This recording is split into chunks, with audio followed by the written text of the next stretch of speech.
We were not born to suffer, we were born to rise.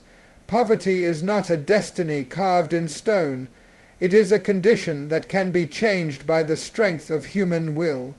Too often we have been told that our poverty is the result of fate, that it is something beyond our control. But that is the lie that has kept us silent, that has kept us bowed under the weight of despair. Poverty is not a curse handed down by our ancestors. It is a challenge handed to us by history, a challenge that demands courage, wisdom, and collective action to overcome. Every generation faces its own mountain to climb. For ours, the mountain is poverty, but a mountain only looks impossible from the bottom.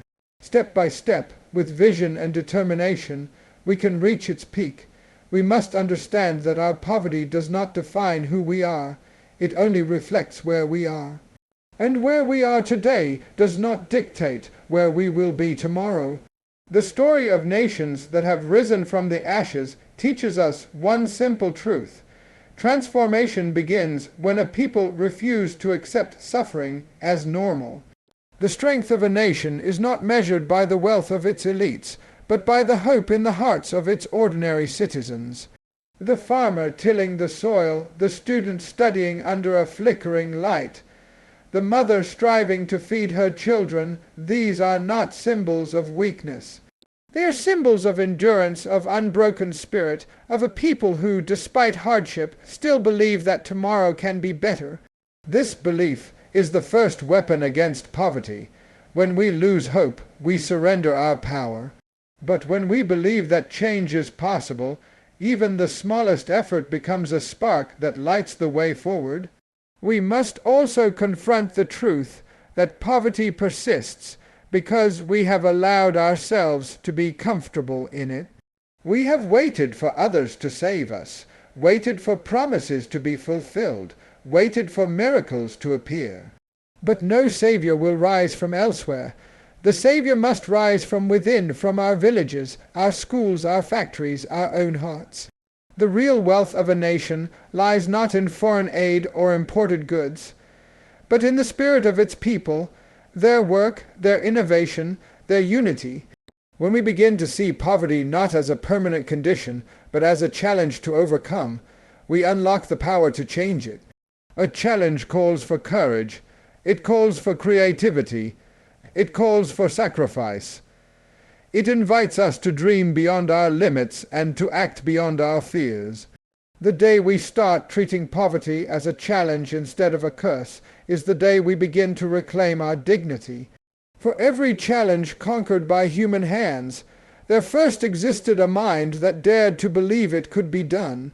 Our true wealth is not hidden beneath the soil or buried in the mountains. It walks among us every single day. The strength of our nation lies in its people, in their dreams, their energy, and their determination to rise above their circumstances. Gold may lose its shine, oil may dry up, and buildings may crumble, but the mind of an educated child, the hands of a skilled worker, and the heart of a determined citizen are treasures that never fade. Too long have we looked to natural resources as the foundation of our prosperity, forgetting that the greatest resource any country can possess is its own people. It is not the abundance of minerals that builds a strong nation, but the abundance of vision, discipline, and unity in its citizens. We often speak with pride of the riches beneath our land, yet we neglect the riches within our people. We see our youth wandering without direction, our teachers struggling without support, our workers laboring without reward, and we wonder why progress escapes us. A country that fails to invest in its people builds its future on sand. No nation ever rose from poverty by depending solely on what lies underground. It rose because its people were lifted up. Every school built, every child educated, every mind empowered is a step toward national transformation. Education is not merely the ability to read and write. It is the power to think, to question, to create, and to build. It is through knowledge that a nation turns its dreams into plans and its plans into achievements. Our people must be seen not as tools to be used, but as partners in progress. Every farmer who plants a seed contributes to the wealth of the nation. Every artisan who shapes a craft adds beauty and value to our collective story. Every teacher who lights the spark of curiosity in a young mind builds the foundation of our tomorrow. The power of the people is not found only in what they produce, but in what they inspire in their ideas, their creativity, and their belief in themselves and in their country. Yet, for far too long, we have allowed inequality and neglect to crush potential before it could bloom. We have watched talented young people lose faith because opportunity was denied to them. We have watched skilled hands remain idle because doors were never opened. The tragedy of our poverty is not that we have little, but that we fail to use what we already have of millions of bright, capable citizens who only need a fair chance to shine. A nation that uplifts its people uplifts itself. Every citizen, regardless of background or status, holds a piece of the country's destiny in their hands. When we empower the people, we awaken the nation. When we believe in them, they begin to believe in themselves. And when they believe in themselves, there is no force on earth that can keep them poor. Corruption is a silent thief that robs a nation not only of its wealth, but of its soul. It steals the dreams of the poor, the future of the young, and the faith of the people in justice. It is not merely the exchange of money under the table, or the manipulation of power behind closed doors. It is the betrayal of the nation's trust.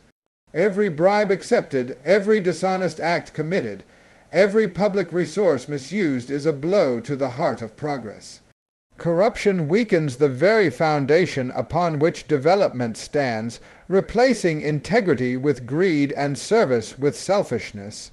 Where corruption thrives, hope withers, and where hope withers, nations crumble. When corruption becomes normal, morality becomes rare. It breeds inequality, feeding the few while starving the many. It builds mansions for a handful and leaves the majority in shacks. It diverts funds meant for hospitals, leaving the sick to die without care. It steals money meant for schools, denying children their right to a future.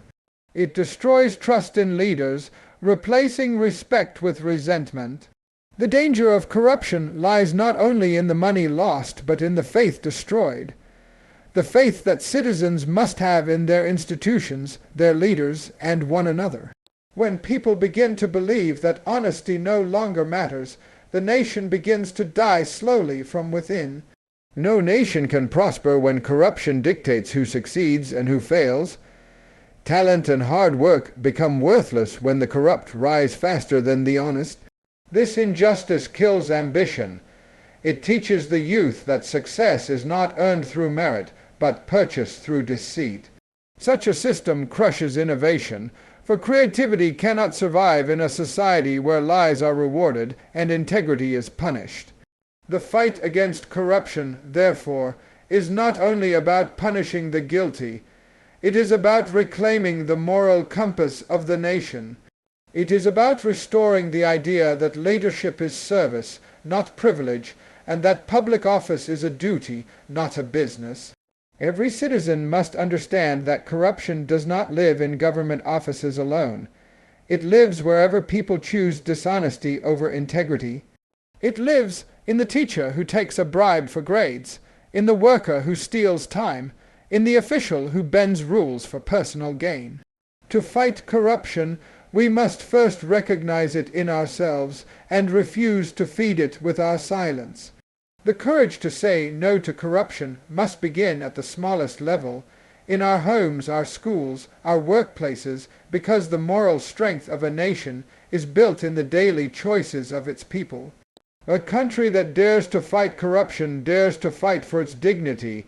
It is through transparency, accountability, and justice that we reclaim the stolen trust of our citizens. And when integrity becomes our common language, when honesty becomes our shared value, the nation begins to heal. Unity is the foundation upon which every great nation is built. Without it, even the most gifted people remain powerless, and even the richest land remains undeveloped. When a nation stands divided, it cannot move forward. It is like a body trying to walk in two directions at once. Unity is not the absence of differences. It is the decision to rise above them. It is the strength that allows people of different tribes, beliefs, and backgrounds to look at one another and see not enemies, but partners in the building of a common destiny.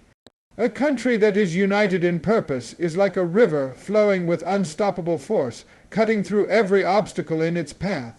Division has been one of the most powerful tools of destruction in our history. It has been used to make brothers distrust one another, to make neighbors turn away in suspicion, and to make citizens forget that they share the same soil and the same future.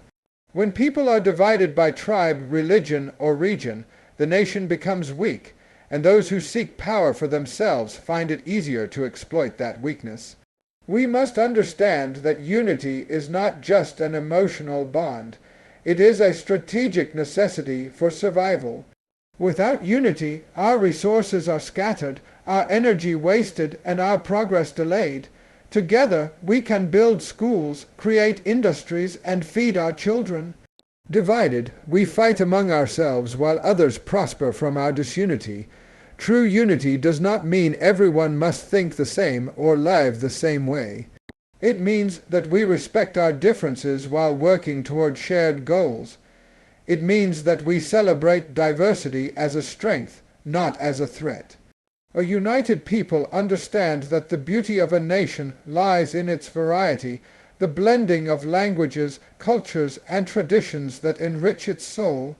When we come together, we do not lose ourselves.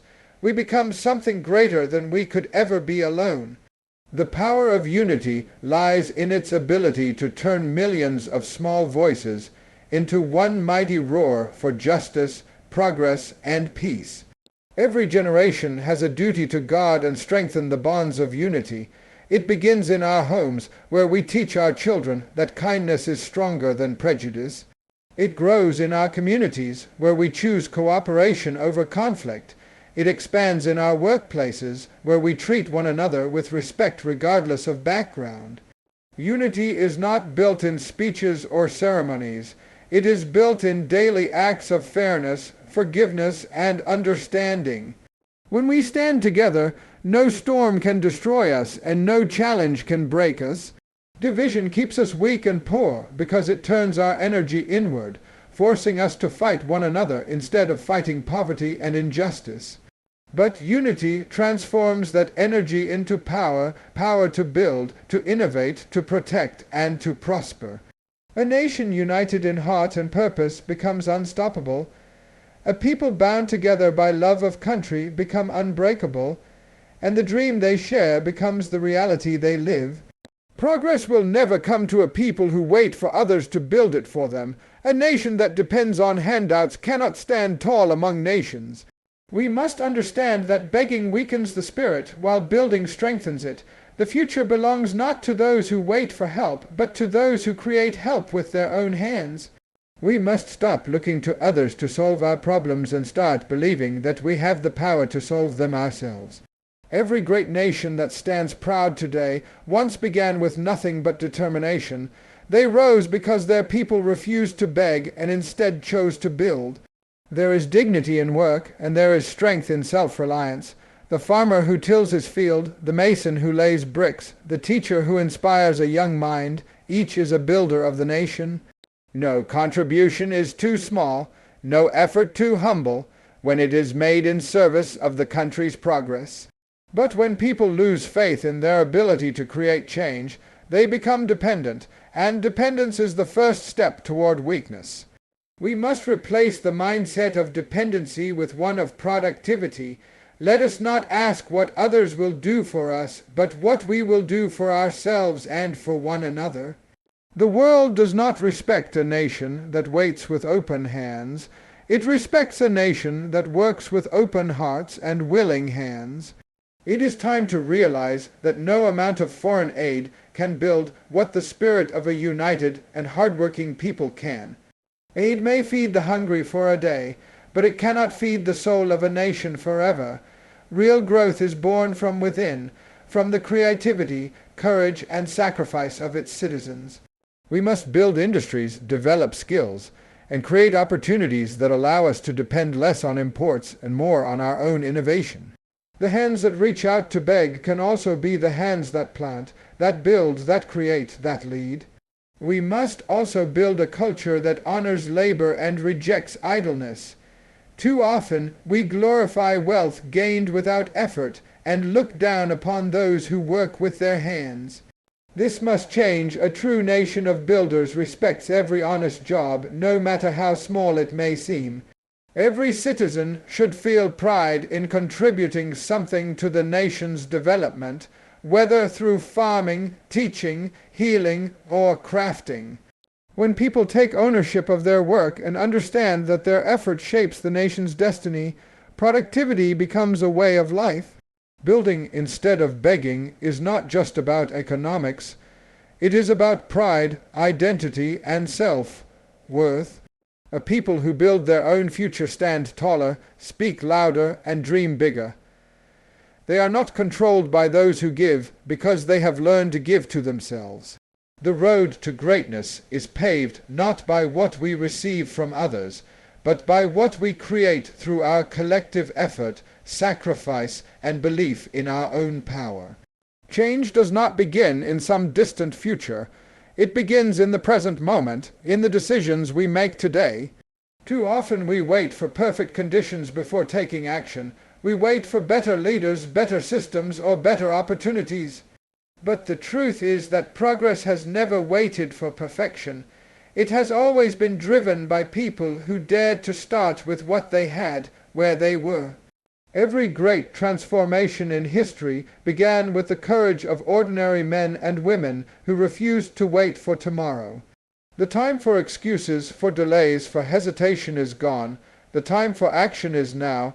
Every generation is given a chance to shape its destiny, and this is our moment. We cannot afford to waste it by waiting for someone else to act on our behalf. Each of us holds a part of the nation's future in our hands, and every small act of courage adds to the strength of our country. The student who studies with purpose, the worker who performs with pride, the citizen who votes with conscience, all are builders of a new tomorrow. We may think our individual efforts are too small to matter, but when millions of small efforts move in the same direction, they create a wave that no power can resist. Change demands more than words. It requires sacrifice, consistency, and willpower. It is not enough to dream of a better nation. We must be ready to work for it.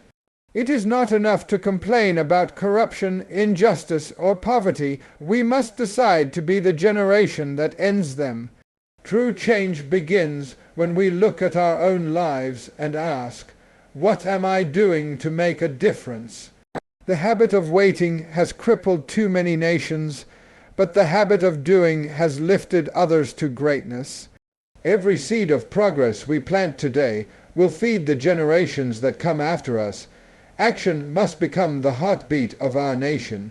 We cannot continue to depend on promises or live on hopes that never turn into deeds. A nation moves forward not through speeches or slogans, but through the hard work of its people, men and women who wake each morning determined to make the day count. When every citizen takes responsibility for even the smallest act of change, the collective result becomes unstoppable. The builder who repairs one road, the teacher who inspires one child, the doctor who saves one life, each contributes to the great movement of national transformation.